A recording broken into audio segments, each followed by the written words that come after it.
వారు అన్యాయాన్ని ప్రశ్నిస్తారు, అరాచకం మీద గళమెత్తుతారు, గర్జిస్తారు. అలాగే అక్రమాన్ని నిలదీస్తారు, నిగ్గదీస్తారు.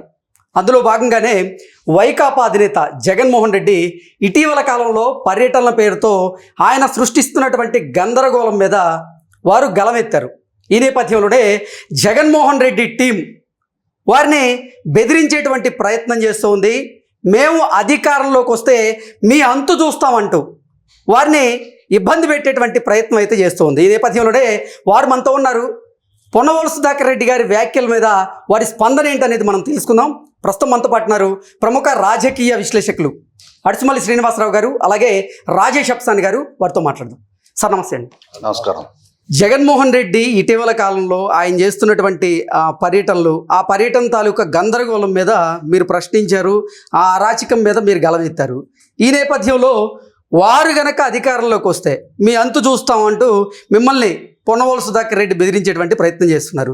దాని మీద మీ స్పందన ఏంటి సార్? అసలు ఇక్కడ యాక్చువల్గా పొన్నవోలు సుధాకర్ రెడ్డి గారు అంత సీరియస్గా స్పందించాల్సిన అవసరం ఉండదు మామూలుగా అయితే.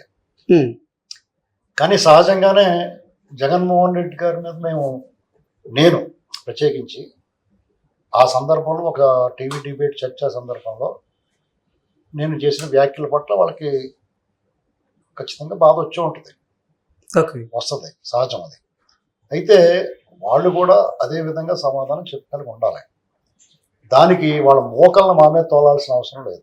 ఎందుకంటే మా భాష ఎప్పుడు కూడా చాలా అదుపులో ఉంచుకుని. ఇప్పుడు పొన్నవోలు సుధాకర్ రెడ్డి గారి స్పందనకి నాకేం విచిత్రం అనిపించలేదండి. పైగా నాకు ఆయన వార్నింగ్లో ఇస్తుంటే నాకు ఒక రకంగా చెప్పాలంటే ఆయన ఫీల్ అవ్వకూడదు, ఆయన పట్ల నాకు గౌరవం ఉంది. ఎందుకంటే ఆయన సీనియర్ కౌన్సిల్ ఆంధ్రప్రదేశ్ ప్రభుత్వంలో ఏజీగా చేసాడు ఆయన గతంలో. కాబట్టి అతను చదివిన చదువుకు కానీ అతని హోదాలకు కానీ మన గౌరవం ఇవ్వాలి, అతని వయసుకి కానీ. కానీ అతను మాట్లాడినప్పుడు చూస్తే నాకు నిజంగా చెప్పాలంటే కామెడీ అనిపించింది నాకు. ఓకే, ఆయన వార్నింగ్లో టైం చూసి ఎందుకు అలాగ అనిపించిందని మీకు సందేహం రావచ్చు.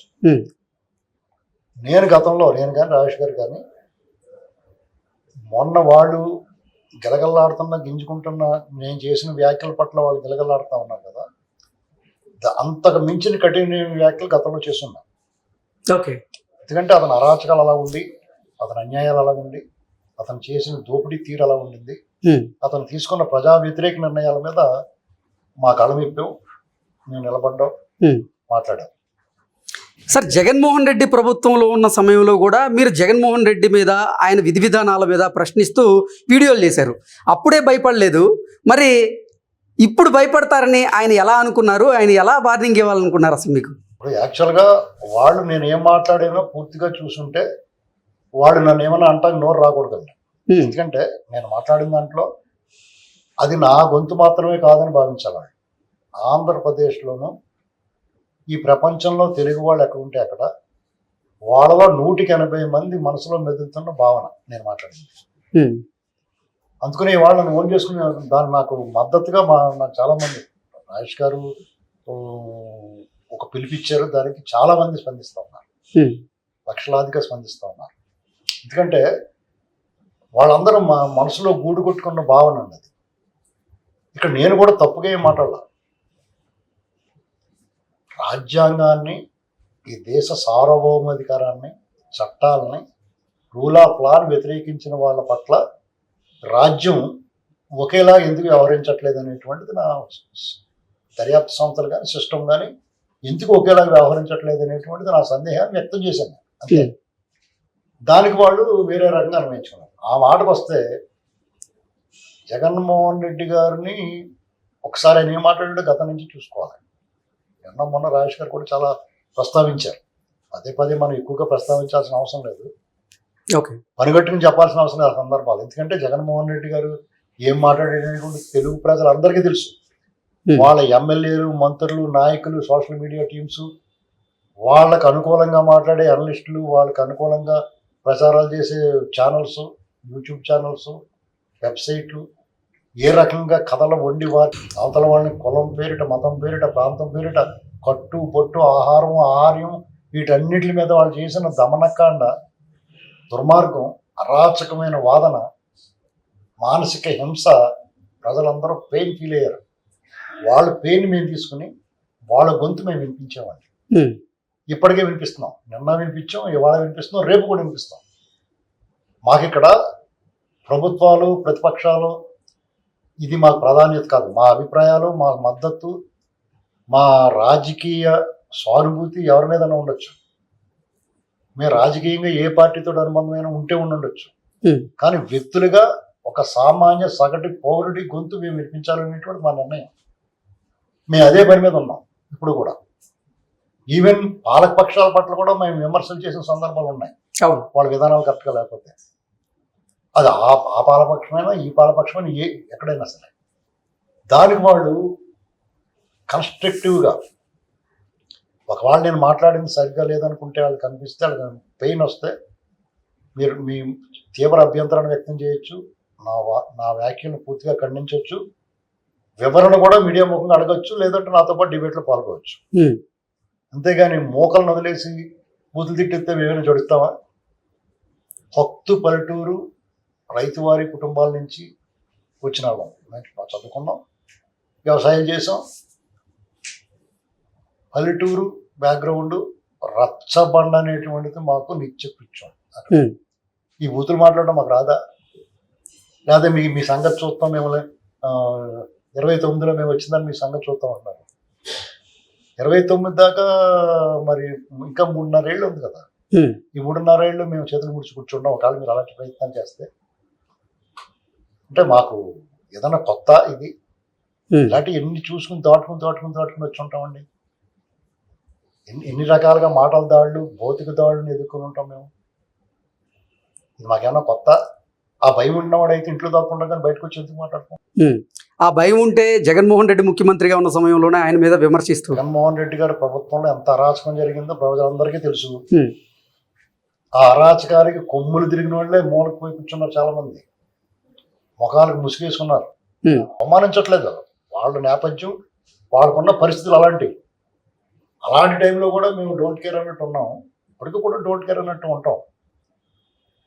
ఇక్కడ సమస్య ఏంటంటే, నేను నా ఆవేదన ఈ సమాజంలో జరుగుతుంది సిస్టంలో, మరి ఈ స్వాతంత్ర భారతదేశంలో సామాన్యుడికి దిక్కేవరు, ఉమ్, దీన్ని ఎలా భరిస్తా చూస్తా ఊరుకోవాలి. రాబోయే తరాలు మీరు ఏం చెప్పదలుచుకున్నారు? ఎవరి పని వాళ్ళు చేయకుండా ఈ రకంగా ఇటువంటి అరాచకవాదికి, దోపిడీ దొంగలకి, ప్రజల సొమ్ము యథేచ్ఛగా కొలగొట్టేసిన వాళ్ళకి, ప్రజల ఆరోగ్యాలతో ఆడుకున్నప్పుడు జగన్మోహన్ రెడ్డి గారు వాళ్ళు మద్దతు ఇస్తున్నారు, కానీ వాళ్ళు ఎవరికి వాళ్ళు ఆత్మపరిశీలన చేసుకోవాలి. అతను ఎంత సొమ్ము అవినీతి ద్వారా దోపిడీ చేసినా ప్రజలు అంగీకరించి అతను గౌరవించి అతను ముఖ్యమంత్రి చేశారు. అతను 16 నెలలు జైల్లో ఉన్నా, 12 ఏళ్ళ నుంచి అతను బెయిల్ మీద తిరుగుతున్నా, మనం కాదు 5 సంవత్సరాల క్రితం అతను ముఖ్యమంత్రి చేశారు కదా. మరి ప్రజల పట్ల ఎంత గౌరవం, అభిమానం, ప్రేమ ఉండాలి అతనికి. నాకు ఇంత ఇచ్చిన ప్రజలు నేను ఎదురు చేయాలనుకోవాలి కదా. తిరిగి అతను ఏం చేశాడు? తిరిగి మళ్ళీ దోపిడీ స్టార్ట్ చేశాడు. అంతకు ముందు కొల్లగొట్టిన దానికంటే 2 రెట్లు 3 రెట్లు కొల్లగొట్టేశాడు. అంతేకాకుండా నాసి రకం నకిలీ మద్యాన్ని సరఫరా చేసి ఎంతమంది, ఎన్ని కుటుంబాలను అనాథం చేసాడండి. ఎంతమంది చనిపోయారు, ఎంతమంది వాళ్ళ అనారోగ్యంతో లివర్లో కిడ్నీలు పాడైపోయి జీవోత్సవాల్లో బతుకుతున్నారండి. ఆత్మపరిశీలన చేసుకుని వాళ్ళ ఉసురు, వాళ్ళు గొంతు ఎవరు వినిపిస్తారు, వాళ్ళ ఆవేదనని ఎవరు షేర్ చేసుకుంటారండి? సిగ్గు లేకుండా మళ్ళా వచ్చి వార్నింగ్లు అయితే మూసు కూర్చోవాలా. మీరు ఎవడైనా సరే, నేనైనా ఇంకొకడైనా, మనం అన్నామంటే అనిపించుకోవడానికి సిద్ధంగా ఉండాలా, కొట్టేవంటే కొట్టించుకోవడానికి సిద్ధంగా ఉండాలి, దేనికైనా రెడీగా ఉండాలి. వాళ్ళు అంటాం, మేమంటాం, మీరు పడాలని అనుకుంటే కుదరదు, ఆపేయాలి, అన్నీ ఆపేయాలి మీరు. ఓకే. ఎందుకంటే మీకు అర్హత కోల్పోయారు. మీకు ప్రజలు రాజకీయంగా మిమ్మల్ని ఊడ్చావతలు పారేశారు, నైతికంగా మీకు అర్హత కోల్పోయారు. మీరు ఎవరిని ప్రశ్నించలేరు. మీరు జగన్మోహన్ రెడ్డి ప్రతిపక్ష నేతగా ఉన్నప్పుడే చంద్రబాబు నాయుడు గారిని కొట్టి చంపండి, కాల్చి చంపండి అని మాట్లాడాడు. ఆయన చావుని కోరుకున్నాడు. అతను మేము చావుని కోరుకోమండి, జగన్మోహన్ రెడ్డి ఘోరంగా ఓడిపోవాలి అని కోరుకున్నాం, ఓడిపోయాడు. సార్, అరాచకానికి వ్యతిరేకంగా గలమెత్తుతున్న వారి గొంతు నొక్కేయాలనే ప్రయత్నం జరుగుతోంది. మీ ఆత్మస్థైర్యం దెబ్బతీసేలాగా కొన్ని వ్యాఖ్యలు చేస్తున్నారు, ఇలా బెదిరింపులకు పాల్పడుతున్నారు కదా, ఏంటి మీకేమనిపిస్తుంది సార్ అసలు? ఇప్పుడు అదేనండి, ఇప్పుడు అతను మేము చావుని కోరుకోమండి, అతను ఘోరంగా ఓడిపోవాలని కోరుకున్నాం. అతను ఓడిపోతాడని కూడా చెప్పాము మేము. ఎలక్షన్ల ముందు కాదు మేము చెప్పింది, ఎలక్షన్లకు 3-4 ఏళ్ళు ముందు చెప్పాం మేము. దూరంగా ఓడిపోతారు. అతని వ్యవహార తీరు, అతని వ్యవహార శైలి, ప్రజా వ్యతిరేక నిర్ణయాలు చూసి ఇటువంటి వాడు ప్రజలు అంగీకరించిన అతను అరాచకం చూసి అని చెప్పాం. అతను మేము అనుకున్నట్టుగానే ఘోరంగా ఓడిపోయాడు. ఇప్పుడు మేమేం కోరుకుంటున్నాం అంటే అతను చేసిన తప్పులకు శిక్ష అనుభవించాలి, ఓకే, జైలుకి వెళ్ళాలి. ఇది మేము కోరుకునేది. అతను చనిపోవాలని కోరుకోండి మేము. అయితే వాళ్ళు దానికి మీరు అడిగినట్టుగా వాళ్ళు మా మీద బెదిరింపులు లేకపోతే వ్యక్తిత్వ హననం చేయడానికి ట్రై చేస్తా ఉన్నారు. We don't care just. ఎందుకంటే దాని అసలు లక్ష్యం ఇప్పుడు భీష్ముడు సెకండ్లతో యుద్ధం చేయడండి, ఆయుధాలను వదిలేస్తాడు కదా. అవును, డెఫినెట్గా నా ఆలోచన అలాగే ఉంటుంది. నువ్వు వీరుడితోటే యుద్ధం చేయాలా, దమ్ముగా మాట్లాడాలి. మీకు దమ్ము ఉంటే మాట్లాడాలా, అంతేగాని అందరూ దాక్కుని ఏమన్నా తీసుకొచ్చి ఆడుకొని కూర్చోబెట్టి మాట్లాడిస్తే నేను ఇవాడికి నేను మొన్న మాట్లాడిన మాటలు ఇవాడికి కట్టుకుంటున్నాను. నా ఆవేదన అర్థం చేసుకోండి ఎవడన్నా. ఈ సిస్టమ్ ఎలా పనిచేస్తే దర్యాప్తు సంస్థలు ఏం పీకుతున్నాయి, ఎందుకు వదిలేశారు, ఇతను ఏంటి స్పెషల్, ఇతను ఏమైనా జరి ఎంట్రీలు ఉన్నాయా? ఒక సామాన్యుడు తప్పు చేస్తే ఎలా వ్యవహరించాలో, ఇతను తప్పు చేస్తే ఎలా వ్యవహరించాలో రెండు ఒకలాగే ఉన్నాయా? ఇది దేశం ముఖ్యంగా తెలుగు ప్రజల మనసులో మెదులుతున్న ప్రశ్న ఇది. దీనికి సమాధానం చెప్పి ఫస్ట్ జగన్మోహన్ రెడ్డి వాళ్ళ గ్యాంగ్ చేసిన వ్యాఖ్యల పట్ల ఈ సిస్టమ్ ఎలా స్పందించింది దానికి సమాధానం చెప్పిన తర్వాత మాతో మాట్లాడమనండి.